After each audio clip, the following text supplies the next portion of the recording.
Welcome back from an ad break. So now we know how rust forms, that it is a combination or a chemical reaction between metal plus oxygen reacting to form metal oxide. Remember that metal can be replaced by a specific metal that is reacting with oxygen. So now that we know that, let's see what ways that we can use to prevent that rust, because we know that rust it is costing us a lot in terms of corroding our bridges, in terms of corroding our roofs. So now let's see how we can prevent rust.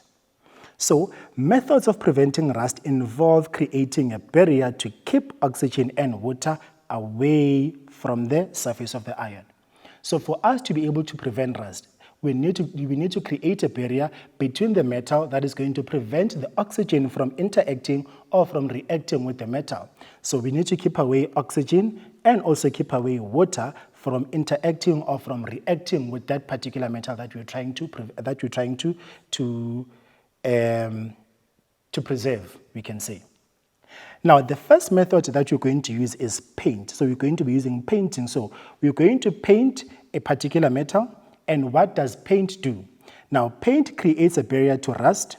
And if you want to prevent the iron atom and oxygen molecules from making contact, so if you want to create the barrier that is going to prevent the oxygen and the water from making contact with that particular element or with that particular metal, we need to paint the metal so that when that oxygen molecule comes and tries to interact with the metal, it is only going to be interacting with the paint which is on top of the surface of that particular metal. So now, when doing this, we would need a barrier, or would need to place a barrier between them. So there must be our metal, then there must be a barrier, and that barrier is going to be formed by paint, so that when oxygen molecules are coming to interact with the metal, they will only be interacting with the surface, that being the paint. However, we do know that paint doesn't last for a long time, or it doesn't last forever. So after some time, we always need to come back to that metal and repaint it. Because if we do not do that, then it is going to be eaten away. That paint is going to be eaten away. Then that gives an opportunity for the water and also the oxygen molecules to then come and interact or to chemically react with our metal. And once that happens, we know what's going to happen. It is going to rust. And if it rusts, it's going to be eaten away. And if it's eaten away, it's damaged. So now, the second option that we can use, or the second method that we can use, is oiling. Now, when we now put in a thin layer of oil, and that thin layer of oil is going to prevent oxygen from coming into contact with the iron. We know that when we're mixing oil and water, we cannot mix oil and water. So that's going to give us a heterogeneous mixture, whereby we're going to have a layer of oil and also a layer of water. The same thing is going to be happening here. We know that oil repels water.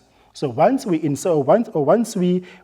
in a thin layer of oil onto our metal, the water coming from wherever it is coming from will not be able to interact with the metal underneath the oil, or will not be able to chemically react with the metal underneath the oil.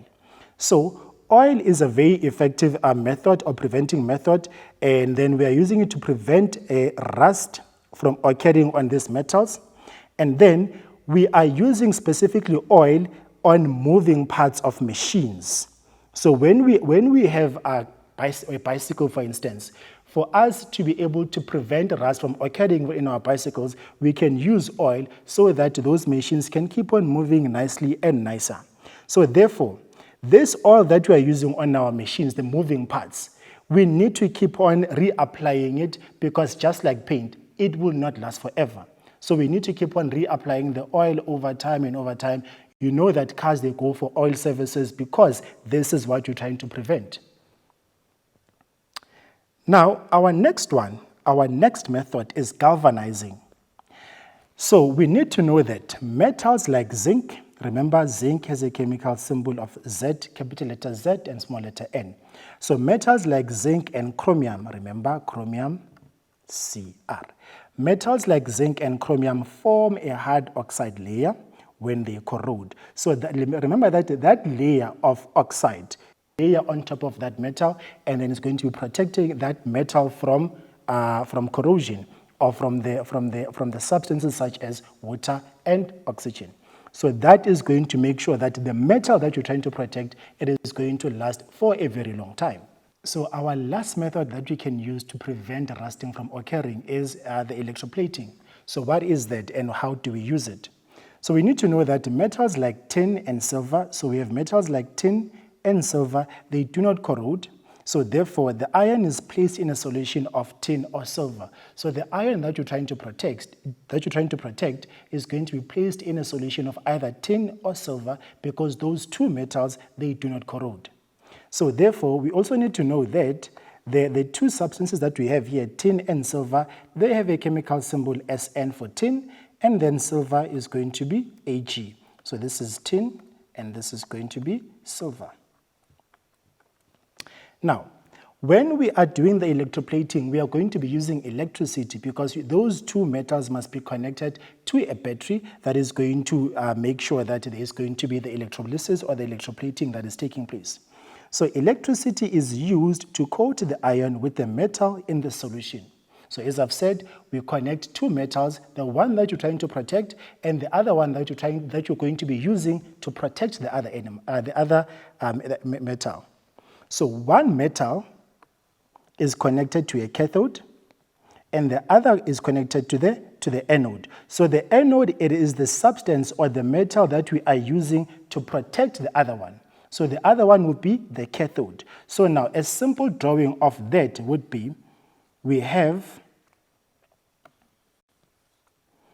going to have our metal here and another metal here that are going to be connected in a battery, if you can say that this is a battery here.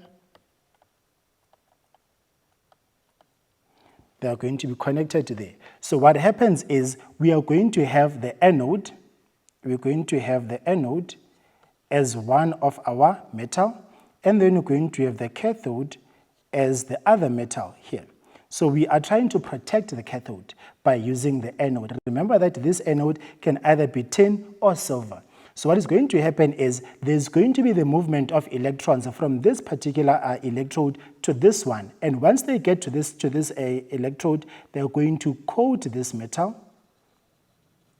And this metal is going to form that protective layer of either tin or silver, depending on which one we used between the two. So basically, that's how electroplating happens. So basically, this element now, or this substance, will be able to last for a very long time because it has been electroplated by either the tin or the silver. So we now know how rust is formed. We know that rust is formed by a combination or the chemical reaction between the iron and the oxygen to form the iron oxide.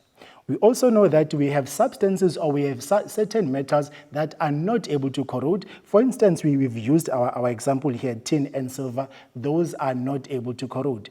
And we also know that corrosion or rusting happens faster near the ocean. Why? Because there is moisture that is mixed with salt and acid.